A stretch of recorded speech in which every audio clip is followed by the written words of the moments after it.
Capítulo 4. Los vendió. Charissa pronunció las palabras en voz alta y ahogada. Volvió a mirar, como si no pudiera dar crédito a lo que veían sus ojos. ¿Cómo era posible que Gervais hubiera vendido algo tan preciado, tan absolutamente único, que había en el priorato? El abad Marifin fue bautizado con el nombre de un santo del siglo XV, que había hecho numerosos milagros en su vida. Sin embargo, Charissa siempre pensó que el abad mismo era también un santo. Los conocedores de arte con frecuencia acudían al priorato para admirar los cuadros y sus otros tesoros. Pensaban que la cruz y los candelabros habían sido un regalo para el abad Marifin. Era difícil señalar con exactitud el año en que habían sido hechos, pero correspondían a la época. No había ninguna otra iglesia, ni capilla en toda Inglaterra que poseyera una decoración más bella para su altar. Cuando Charissa era niña se pasaba el tiempo mirando cómo el sol iluminaba las piedras preciosas. Pensaba que le estaban diciendo con sus destellos que sus pequeñas oraciones eran escuchadas. Ahora, el ver despojado el altar de sus joyas exquisitas, le produjo una terrible impresión. Hubiera querido gritar, porque algo tan precioso así había sido robado. Cuando se arrodilló a orar se preguntó qué podría hacer al respecto. Sabía que el saberlo iba a disgustar a su padre, sin embargo, él no tenía ninguna autoridad sobre Gervais. No era uno de los albaceas de la herencia, aunque, por supuesto, podía comunicarse con quienes sí lo eran. Los conocía bien, pero todos eran al presente muy ancianos. No podían estar vigilando continuamente los valores que contenía el priorato para comprobar que no faltaba nada. ¿Qué haré?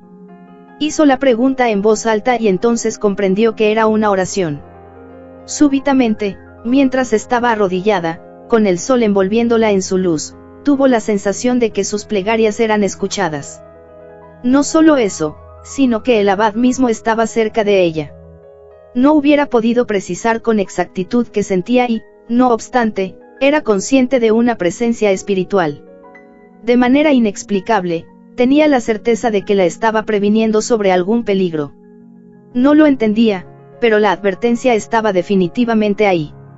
Podía percibirla, como había percibido también el acceso de repugnancia cuando Gervais le besó la mano. ¿Qué puedo hacer?, preguntó. Dígame, ¿qué puedo hacer? Trató de escuchar con los oídos del corazón tal como su madre le enseñara a hacerlo. Cuando Dios habla, le había dicho la señora Templeton, no lo escuchamos con los oídos, como lo hacemos con las voces humanas. Lo oímos dentro de nosotros. Es realmente la voz de nuestra alma. Ayúdenme, por favor, ayúdenme. Oró fervorosamente Charissa. Sintió, para su sorpresa, que el abad le estaba diciendo que por el momento no debía hacer nada. Papá podría convencerlo de no vender algo tan inapreciable, analizó en su mente. De nuevo sintió la advertencia. Había peligro y ella no debía hacer nada. Solo debía mantenerse alerta y, desde luego, orar. Ella no alcanzaba a descifrar el mensaje. Se cubrió el rostro con las manos como si quisiera aislarse del sol.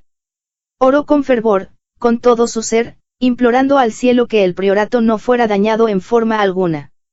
Pidió que continuara siendo tan hermosamente santificado como había sido siempre. Y, al terminar su oración, comprendió que el espíritu del abad, que estuviera junto a ella, se había marchado. La luz del sol, no obstante, continuaba envolviéndola y, de manera extraña, se sintió feliz. Tal vez todo saldrá bien, pensó dubitativa. Con lentitud se puso de pie y recorrió el pequeño pasillo central que había entre las antiguas bancas. Al llegar a la puerta se volvió para mirar hacia el altar. Este seguía envuelto en un resplandor dorado. Pensó que Dios había enviado la luz del sol para ocupar el lugar de la cruz y los candelabros. Era como si estuviera tratando de asegurarle que él estaba cuidando del priorato. Charissa permaneció unos momentos de pie, mirando el altar. Después, con lentitud, subió por la escalera y volvió a su dormitorio. Solo cuando se acostó en la cama comprendió que había tenido una experiencia extraordinaria e inolvidable. Hubiera querido contárselo a su padre, pero si lo hacía, el coronel iba a preocuparse. Lo horrorizaría la desaparición de la cruz y los candelabros. Estaba segura, sin embargo, de que el abad quería que ella no comentara nada al respecto y lo guardara para sí misma. Todo fue muy extraño, pensó. Al mismo tiempo, sintió que había sido bendecida. De una cosa estaba segura, el abad y los monjes cuidaban del priorato. A la mañana siguiente, el sol brillaba en todo su esplendor. Charissa se percató de que iba a ser un día caluroso. Recordó que Gervais había insinuado que le gustaría que fuera a cabalgar con él. Por lo tanto, se puso uno de sus trajes de montar ligeros, propios para el verano, antes de bajar a desayunar. No se sorprendió cuando al entrar en el desayunador encontró que la única persona presente era su padre. «Buenos días, hijita», dijo el coronel. «Creo que estamos solos. Dawkins me informó que Madame desayunará arriba y nuestro anfitrión no se despierta aún». Charissa rió. «Parece extraño que alguien en Inglaterra duerma hasta tan tarde», comentó, «pero supongo que Gervais está acostumbrado a las alegrías de París que, según tengo entendido, se prolongan hasta el amanecer». Le pareció que su padre tenía una mirada de preocupación. Con rapidez cambió el tema hacia los caballos. «Gervais dijo que quería montar conmigo», comentó. «¿Qué caballo recomendarías para él y, lo más importante, cuál me recomendarías a mí?» Su padre empezó a describir de inmediato las que pensaba eran las cualidades más notables de los caballos que había comprado para el viejo marqués poco antes de su muerte. Habían llegado apenas esa semana. «Quisiera que Vincent estuviera vivo», comentó. «Era un caballista estupendo, uno de los mejores que he visto en mi vida». Charissa lanzó un leve murmullo de asentimiento y su padre continuó. «Yo siempre pensé que un día, cuando él dejara el ejército y ocupara el lugar que le correspondía aquí, construiríamos una pista para carreras de caballos». Se detuvo antes de continuar. «Es muy necesaria en esta parte del país. Yo mismo disfrutaría de ella». «Qué idea tan maravillosa, papá», opinó Charissa. «Tal vez a Gervais también le guste la idea». «Lo dudo mucho», contestó su padre. «Él es jinete de parque. No creo que tenga mucha experiencia en saltos. Tengo la impresión, aunque es posible que esté equivocado, que no le entusiasma mucho la equitación». Charissa miró a su padre con expresión consternada. «Espero que eso no sea verdad. ¿Qué sería del priorato sin sus caballerizas y sus estupendos caballos?» Al decir eso se preguntó si Gervais vendería los animales cuando necesitara dinero. Debido a que la idea la perturbó, dijo a su padre. «Estaba yo preguntándome, papá, si piensas realmente financiarlo. Me parece que le eres indispensable». Se hizo el silencio. Era evidente que el coronel estaba pensando su respuesta. Al fin dijo. «No tengo la menor idea de para qué quiere dinero Gervais. Y para ser sincero, después de lo que Matthews me comentó, no tengo intenciones de darle un cheque en blanco». «Comprendo lo que quieres decir, papá, y estoy segura de que tienes mucha razón». Estaba a punto de decir algo más, cuando la puerta se abrió y apareció el conde.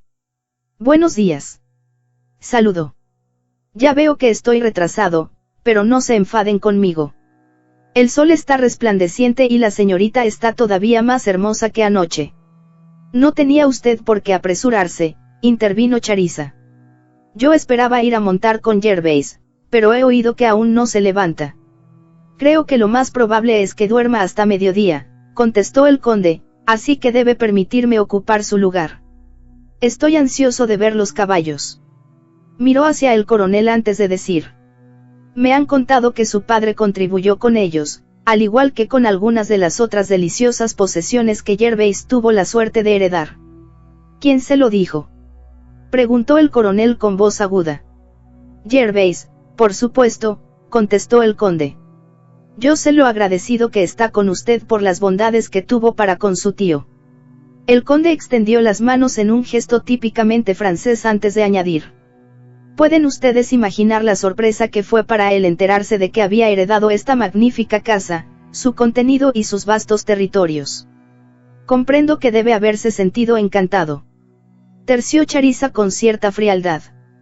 «Encantado es poco», dijo el conde. «Virtualmente lo salvó de morirse de hambre. Saltó tan alto impulsado por la alegría que yo pensé que tocaría la luna».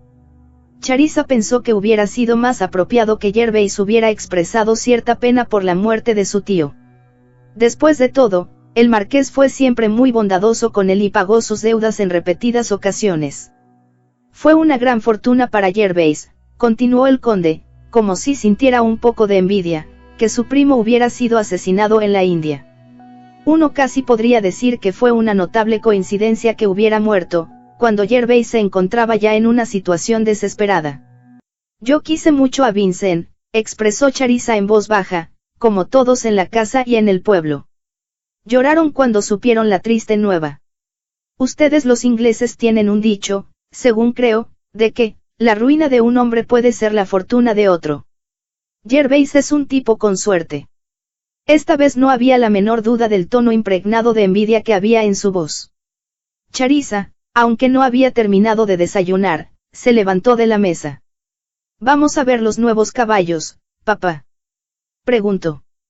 «Yo sé que tienes muchas cosas que decirme sobre ellos». «¿No va usted a esperarme, hermosa dama?», suplicó el conde. «Quiero verla montando como una amazona o tal vez, diría yo, como una diosa». «Considero que deberíamos esperar hasta que aparezca nuestro anfitrión», señaló Charissa. «Mientras tanto, papá y yo no estaremos cabalgando, solo mirando los caballos». Salió de la habitación al hablar y su padre la siguió. Cuando él cerró la puerta y estuvo seguro de que no podía ser escuchado, el coronel dijo en voz baja: «Insolente jovenzuelo. No tiene derecho a hablarte con tanta familiaridad». «Estoy de acuerdo contigo», contestó Charissa. «Y pensé que fue descortés al hablar de Gervais como lo hizo, siendo este su anfitrión. ¿Por qué tenemos que soportar a estos extranjeros mal educados, en un lugar como es el priorato?», preguntó el coronel entre dientes. Charissa no contestó. Sabía, en tanto caminaban hacia la caballeriza, que su padre estaba pensando en Vincent, al igual que ella. Recordaba muy bien la forma soberbia en que montaba. Y se mostró siempre muy gentil con ella cuando cabalgaban juntos. No le permitía dar saltos que eran demasiado altos para los caballos que ella montaba. Siempre la esperaba si su propia montura era más veloz que la de Charissa. Estaba segura de que su padre tenía razón y que tanto Gervais como el conde eran solo jinetes de parque. Ello significaba que 3/4 partes de los espléndidos caballos que había ahí, muchos de los cuales tenían sangre árabe, no serían aprovechados por ellos. Se preguntó si debía comentar a su padre que tal vez Gervais quisiera vender los caballos y, en tal caso, él debía comprarlos. Resultaba un tanto irónico, cuando él había comprado los caballos para el marqués, en primera instancia. Sin embargo, no soportaba la idea de que los animales quedaran esparcidos por todo el país. Quizá irían a manos de dueños que no apreciarían su raza pura o que serían crueles con ellos. Charissa sabía que su padre jamás vendía un caballo sin conocer bien al hombre que iba a comprarlo. Tenía que asegurarse de que sería tan cuidadoso con el animal como él lo había sido. Una vez más, casi como si pudiera sentirlo a su lado, le pareció que el abad le decía que guardara silencio. ¿Por qué razón? Ella no lograba comprender. Ella y su padre pasaron un rato muy feliz en la caballeriza, recorriendo casilla por casilla con el palafrenero en jefe. Hicieron gran alaraca respecto a los caballos, discutiendo sus mejores características, como solían hacerlo con frecuencia. Fue 1 hora y media más tarde que Gervais y el conde se reunieron con ellos. Ambos estaban exageradamente elegantes.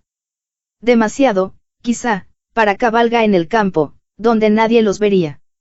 Las mejores monturas fueron sacadas primero para que las inspeccionaran. Enseguida partieron. Fueron directamente a galopar en la llanura que se extendía justo atrás del priorato. Charissa tuvo que reconocer que Gervais se veía muy bien a caballo, igual que el conde. Sin embargo, ambos se negaron a saltar los setos que había en el siguiente campo. Cuando tanto el coronel como Charissa lo hicieron, ellos encontraron siempre una disculpa para no imitarlos. Gervais quería conocer primero a sus caballos, antes de hacer algo espectacular con ellos. El conde adujo que no estaba en el estado de ánimo adecuado para hacer muchos esfuerzos. Por fin, los llevaron a visitar una de las granjas que Gervais no había visto antes. Al hacerlo, Charissa comprendió que había tenido razón al juzgarlo. Montaba solo porque tenía que hacerlo. Y disfrutaba de la admiración que recibiría si había público presente. Por lo demás, el hacerlo significaba muy poco para él. De hecho, mostró más interés en la granja que en cualquier otra cosa. Preguntó qué utilidades rendía, y si estaban cultivando suficiente tierra como para garantizar una buena cosecha. El coronel contestó a todas sus preguntas. Al mismo tiempo, Charissa se percató de que su padre no se sentía contento. Cuando volvieron al priorato, Madame Dubus estaba abajo. Aparecía aún más elegante que el día anterior. Y, sin embargo, sus labios teñidos de rojo y sus pestañas llenas de máscara se veían grotescas en el priorato. Los recibió en el vestíbulo. Besó a Gervais y al conde con gran afecto, antes de saludar al coronel. Me perdí, por simple indolencia, de verlo montar, mi querido coronel, expresó, pero es algo que no me sucederá otro día, porque me han dicho que se ve usted magnífico en un caballo. Estaba coqueteando de nuevo con él. Antes que el coronel pudiera contestar, se volvió hacia Gervais para decirle: tengo buenas noticias para ti, querido amigo. Nuestros amigos llegarán mañana. Yo sé que te va a complacer recibirlos. ¿Todos?, preguntó el marqués. Todos, confirmó Madame Dubus. Al escucharla, Charissa comprendió por la forma en que la mujer enfatizaba la palabra, que ésta tenía un significado especial para Gervais. Le pareció, asimismo, que sus ojos oscuros se iluminaban, con una extraña excitación. Serán muy bienvenidos, contestó.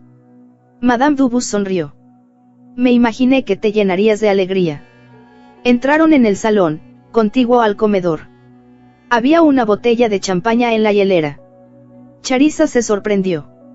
Al mismo tiempo, le pareció inusitado que alguien quisiera beber tan temprano, cuando estaban en el campo. Su padre aceptó una copa, como si considerara que sería descortés rechazarla. Notó que solo bebía un pequeño sorbo y después la ponía en una mesa lateral, donde pasaría inadvertida. Madame Dubus hablaba con él desplegando su coquetería. Charissa sintió súbitamente que todo aquel medio le disgustaba y decidió evitarlo subiendo a su dormitorio para quitarse su ropa de montar. Por la tarde, Charissa esperaba que irían a pasear en carruaje. Gervais, en cambio, adujo que hacía demasiado calor. Ella, por lo tanto, dejó al grupo y subió a la galería de las pinturas. Casi tenía miedo de encontrar huecos vacíos en lugares donde antes lucieran cuadros de enorme valor. Para su alivio, todos seguían ahí. Pensó que ni siquiera Gervais se atrevería a vender un tesoro retenido por ley como parte del legado de la familia. Sabía que su padre tenía una copia del inventario del contenido total del priorato. Charissa nunca mostró interés en examinarlo con detenimiento. Siempre pensó que todo formaba parte del lugar y que jamás nadie sugeriría sacar algo de ahí y mucho menos para venderlo. Estaba mirando un retrato particularmente bien logrado del segundo marqués, realizado por Van Dyck, cuando escuchó que alguien se acercaba a la galería. Se volvió con la esperanza de que fuera su padre. Pero fue Gervais quien avanzó hacia ella. Cuando llegó a su lado, Charissa dijo, sin mirarlo: estaba admirando este maravilloso retrato que pintó Van Dyck del marqués que hizo traer al priorato los muebles Luis XVI que estaban en Versalles. Con razón tantas de las cosas que hay aquí me parecían familiares, exclamó Gervais. Charissa lo miró asombrada. ¿Es que nunca has leído la historia de los Maud?, preguntó. Hay muchos relatos diferentes, pero el mejor de todos es uno que fue publicado hará unos 15 años. Supongo que debo leerlo alguna vez, contestó Gervais en tono casual. Debes leerlo ahora, de inmediato, exclamó Charissa. Lógicamente, puedes estar muy orgulloso de tus antepasados. Y hay una historia relacionada con casi todo lo que hay en esta casa. Creo que es tu deber enseñarme lo que debo saber, sugirió Gervais. ¿Qué tan pronto vas a casarte conmigo, Charissa? Demasiado tarde ella recordó que se había prometido a sí misma tener el cuidado de nunca estar a solas con él. Esto era lo que había deseado evitar, sin embargo, ya era demasiado tarde para huir. Me siento muy honrada de que pretendas casarte conmigo, logró contestar. Al mismo tiempo, acabamos de conocernos y yo no quiero casarme con nadie, a menos que lo hubiera tratado ya lo suficiente. Tú conoces mis antecedentes y me doy bien cuenta de lo mucho que la familia significa para ti. Lo mismo puede decirse del priorato. Por lo tanto, ¿qué esperamos? Es difícil expresarlo en palabras. Pero es que, yo debía amarte. Yo haré que me ames. No habrá ninguna dificultad en ello. Y piensa lo mucho que disfrutarás de manejar esta casa y de gastar tu dinero haciéndola todavía más hermosa de lo que ya es. Charissa no contestó. Súbitamente, él la rodeó con los brazos. Tú me amarás, exclamó, y seremos muy felices. Al sentir su contacto la invadió la misma sensación de repugnancia que la había alterado cuando él le besó la mano. La sensación se apoderó de todo su cuerpo. Volvió la cara para otro lado, pero antes que pudiera liberarse, los labios de él rozaban su mejilla. Ahora no fue un simple relámpago de repulsión, sino algo que penetró en su ser como si fuera una afilada hoja de un puñal. Era una sensación tan aguda, tan dolorosa, que ella lanzó un leve grito de terror. Forcejeó con Gervais con tanto denuedo, que lo tomó por sorpresa. Antes que él pudiera impedírselo, se había liberado y corría a través de la galería. Era como si el demonio mismo la persiguiera. Charissa. Charissa. Gritó Gervais. Para entonces ella se encontraba ya en el corredor que conducía a la escalera. Subió por esta con tanta rapidez que para cuando Gervais llegó a la puerta de la galería, ella ya había desaparecido. Corrió hacia su dormitorio y cerró la puerta con llave tras de sí. Fue entonces que se dio cuenta de que iba jadeante y temblorosa. Se sentó en la cama y se llevó las manos al pecho. Estaba tratando de calmar el tumulto que había en su interior. ¿Por qué me hace sentir así?, se preguntó.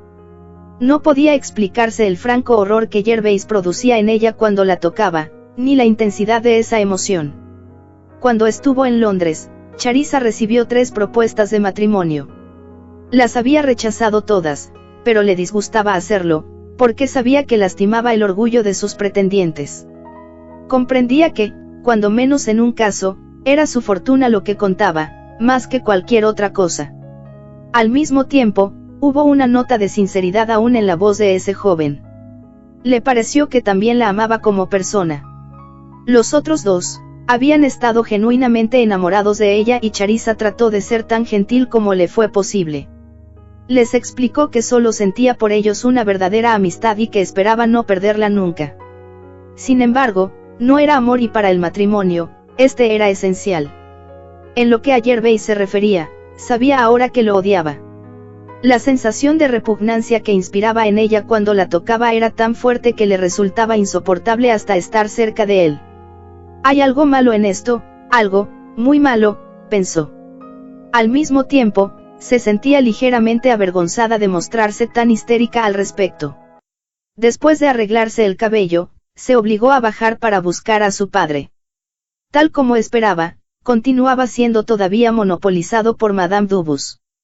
Por lo tanto, retó al conde para una partida de backgammon. Él se mostró feliz de jugar con ella. Cuando más tarde Gervais volvió al salón, había una expresión en sus ojos que Charissa no pudo comprender. Cuando rechazó a sus otros pretendientes, estos la habían visto con expresión suplicante. Era evidente que esperaban que ella cambiara de opinión. No obstante, tuvo la incómoda sensación de que había algo cruel en la expresión de Gervais. Infirió que estaba decidido a salirse con la suya. Para salvarse, ella tendría que luchar. Cuanto más pronto nos vayamos del priorato, mejor, pensó. Y decidió que debía hablar con su padre al respecto. Por desgracia no tuvo oportunidad de hacerlo antes que subieran a vestirse para la cena. Supo, poco antes de eso, que habían sido invitadas varias personas más. No había nadie especialmente interesante entre ellas. Eran solo miembros de la familia Maud en torno a los cuales Gervais estaba haciendo tremendo alboroto. Parecía querer fascinarlos de un modo que los obligaba a confiar en él. Les pedía su ayuda. Era manifiesto que pretendía convencerlos de que él era el jefe de la familia más encantador y agradable que podían tener. Cuando las damas trajeron a los caballeros, una de las tías de Gervais dijo a Charissa: Estoy muy preocupada, querida niña, de saber lo pobre que está el querido Gervais. ¿Te comentó eso?, preguntó. Sí, contestó la tía, pero ¿cómo comprenderás, queridita, si él no puede darme la cantidad que siempre he recibido, no sé cómo podré sobrevivir? Charissa sabía que era tradicional, como en toda la nobleza, que el titular controlara la mayor parte de las rentas del marquesado. Asignaba una pensión a muchos de sus familiares, sobre todo a las mujeres viudas o solteras. Charissa sabía que esa era una de las razones por las que el desaparecido marqués había dependido tan supeditadamente de su padre. Comprendió que este sería uno de los más fuertes argumentos que usaría Gervais para obligarla a casarse con él. Pero no soportó ver tan angustiada a la anciana. Así que puso su mano sobre la de ella al sugerir: no te preocupes. Yo hablaré con papá y trataré de que él haga a Gervais comprender la posición en que te encuentras mejor de lo que la entiende en este momento. En su interior, sintió una gran furia al pensar que Gervais estaba derrochando tanto dinero en vinos y en champaña. Sin duda alguna también estaba costeando el viaje a sus amigos que llegaron de París. Los atendería con gran esplendidez mientras amenazaba con reducir las modestas pensiones que sus familiares estaban recibiendo. Al contar mentalmente, descubrió con desolación que había como 20 ancianos, de ambos sexos, que dependían de él. Sufrirían de forma intensa si les decía que ya no podía proporcionarles la anualidad que habían recibido siempre de su tío. Debo hablar con papá, decidió. Pero parecía imposible estar con él a solas. Por fin, cuando la velada llegó a su fin y los invitados empezaron a marcharse, ella subió a su habitación. Sabía que tenía que pensar muy bien lo que iba a decir a su padre.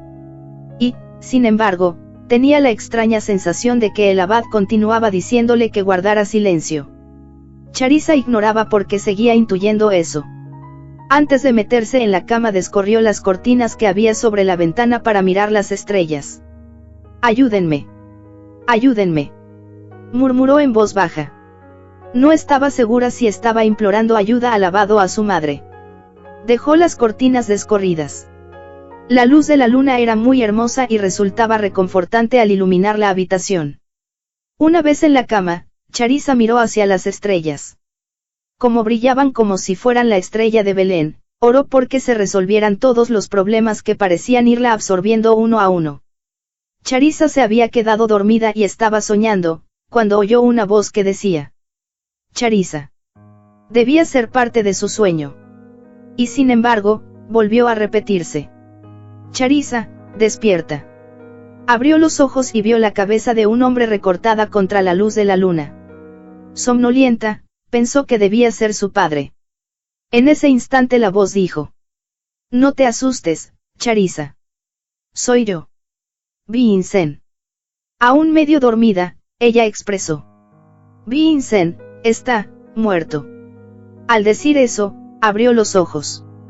El hombre sentado en su cama bajó la mirada hacia ella y contestó: No, Charissa, estoy vivo.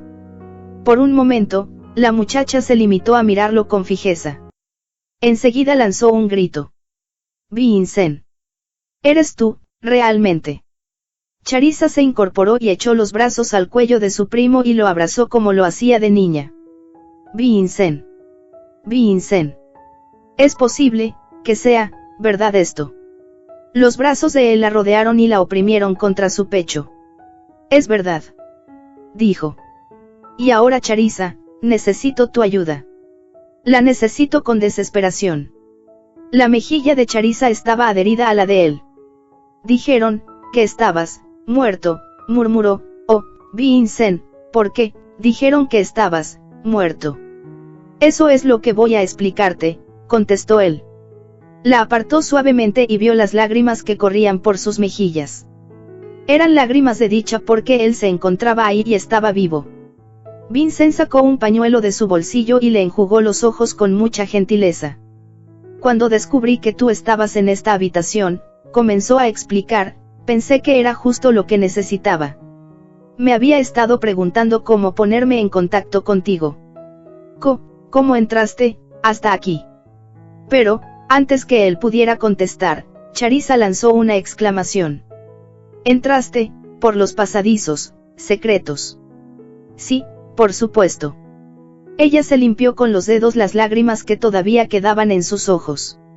Dime qué sucedió. Y lanzó otro grito. Oh, Vincent, entonces tú eres, el verdadero, Marqués, y Gervais, está haciendo un gran lío de todo. Me lo imaginaba, contestó Vincent en tono sombrío. Pero antes que te cuente toda la historia, Charissa, y hay mucho que contar, ¿podrías conseguirme algo para comer? Charissa lo miró. ¿Tienes hambre? Se me acabó el dinero y no he comido nada desde ayer. Charissa lanzó una exclamación compasiva. Iré a conseguirte algo, ofreció. Mientras tanto, extendió la mano hacia la mesita que había junto a su cama.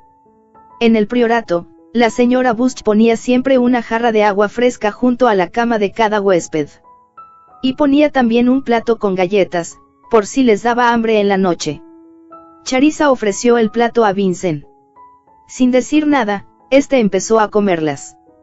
No con fruición, sino como si saboreara cada bocado. Iré a buscarte comida, dijo Charissa. Por lo que más quieras, no comentes a nadie que estoy aquí. Pidió él. ¿Por qué no? Eso es lo que voy a explicarte. Charissa bajó de la cama y cruzó la habitación. Su negligé estaba en una silla. Por un momento su cuerpo, cubierto solo por el delgado camisón, apareció recortado en silueta contra la luz de la luna. Vincent comprendió que aunque él seguía pensando en ella como en la niña que había dejado al irse, Charissa era ahora toda una mujer. Mientras se abotonaba la negligé, expresó. No tardaré mucho.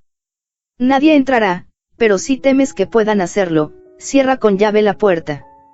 Si viene alguien que no seas tú, contestó Vincent, volveré a ocultarme en el pasadizo secreto.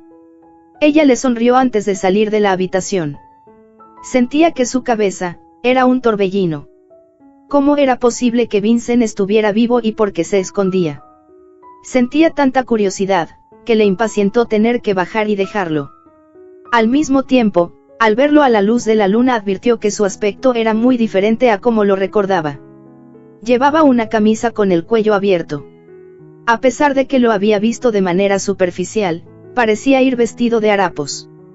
No llevaba chaqueta y le pareció que tenía una rasgadura en los pantalones a través de la cual se le veía la rodilla. ¿Qué habrá pasado? ¿Por qué estará en ese estado?, se preguntó. Entonces comprendió que debía concentrarse en buscarle algo para comer. Como un fantasma se deslizó descalza por la suave alfombra hasta el final del corredor. Después bajó por una angosta escalera que sabía la llevaría a las cocinas. Todos estaban dormidos. Hubo, sin embargo, un momento peligroso, cuando tuvo que pasar frente a la despensa. Uno de los lacayos dormía siempre junto a la caja fuerte que contenía la plata. Al acercarse, moviéndose con toda lentitud por si había alguien cerca, Charissa pudo oír sus ronquidos. Ya más tranquila, caminó por el pasillo cubierto de baldosas que conducía hasta las cocinas. Estas eran muy amplias y al estilo antiguo. Habían sido construidas de modo que pudieran elaborarse varias comidas al día para cuando menos 50 monjes. Todo aquí estaba muy silencioso. Aunque el piso, que había sido lavado con gran cuidado, se sentía frío bajo sus pies, Charissa continuó adelante. Fue hacia los anaqueles donde se guardaba la comida. Encontró grandes casos con leche, que se estaba convirtiendo en crema. Había anaqueles más abajo del nivel del suelo, para que estuvieran frescos todo el año. Había enormes bloques de mármol, que habían sido puestos ahí siglos atrás, sobre los que se colocaban los alimentos. Las ventanas no tenían cortinas y a la luz de la luna le fue fácil a Charissa encontrar lo que buscaba. Se dirigió hacia donde estaban las fuentes del servicio, próximas al lugar donde guardaban los cubiertos de cocina. Tomó una fuente y se dirigió primero hacia donde veía que estaban los restos de un salmón. Era el pescado que les habían servido durante la cena. Pensó entonces que sería un error tomar mucho de cualquier cosa. La señora Jones era la cocinera del priorato desde que ella podía recordar y era tan observadora que podía acusar a alguno de los sirvientes de despacharse, con la cuchara grande, como solía decir. Charissa cortó una sola rebanada del salmón. Después tomó 2 porciones de lengua que había visto entre los platillos del desayuno y agregó 2 rebanadas de jamón curado en casa.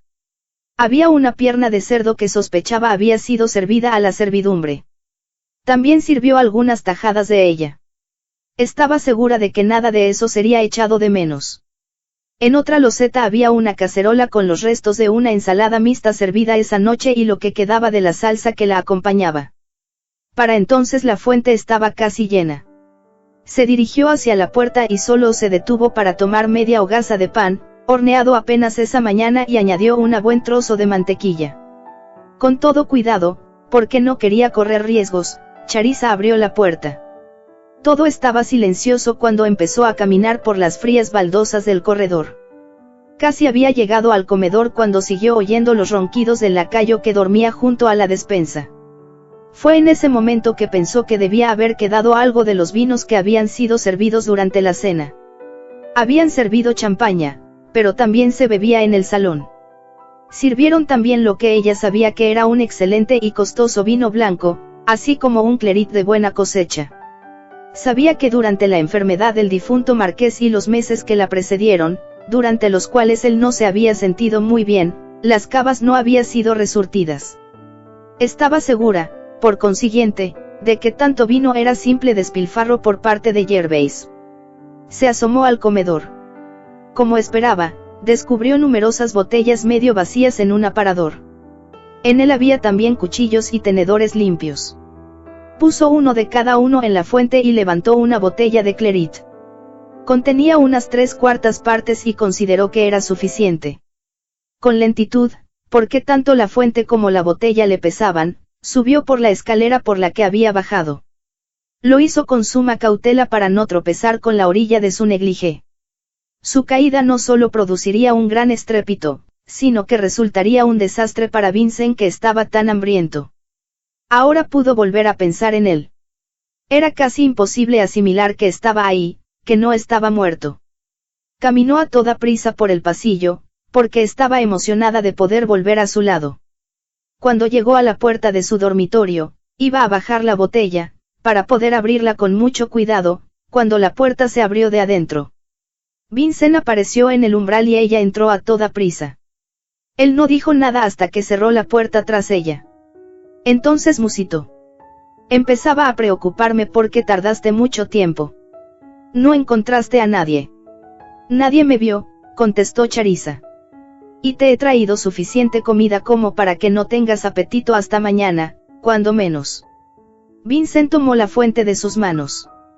Eres una chica maravillosa, exclamó. Te diré qué tan maravillosa después que me haya comido todo lo que me trajiste. Depositó la fuente sobre la mesa, junto a la ventana. Había un florero con rosas en ella, que él hizo a un lado. Se sentó en una silla y empezó a comer, mientras Charissa se dirigía a la mesa de noche para traer un vaso. Notó, al hacerlo, que el plato de galletas estaba vacío. Puso el vaso junto a Vincent y le sirvió el clerit. No voy a darte las gracias, dijo él. Voy a comer y después te explicaré todo lo que deseas saber. Estoy dispuesta a esperar, sonrió Charissa. Al decir eso, cruzó la habitación de nuevo y dio vuelta a la llave, para asegurar la puerta. Pensó, al hacerlo, que era extraño tener que hacer eso en el priorato. Entonces recordó que cuando estuvo en la pequeña capilla había sido advertida de que existía peligro. Ahora comprendió que esa advertencia no concernía a ella, sino a Vincent. Aunque no lo había comprendido, se explicó ahora que esa era la razón de que el abad la hubiera prevenido. Era Vincent quien estaba en peligro. El verdadero marqués, a quien todos suponían muerto, pero que había vuelto a casa.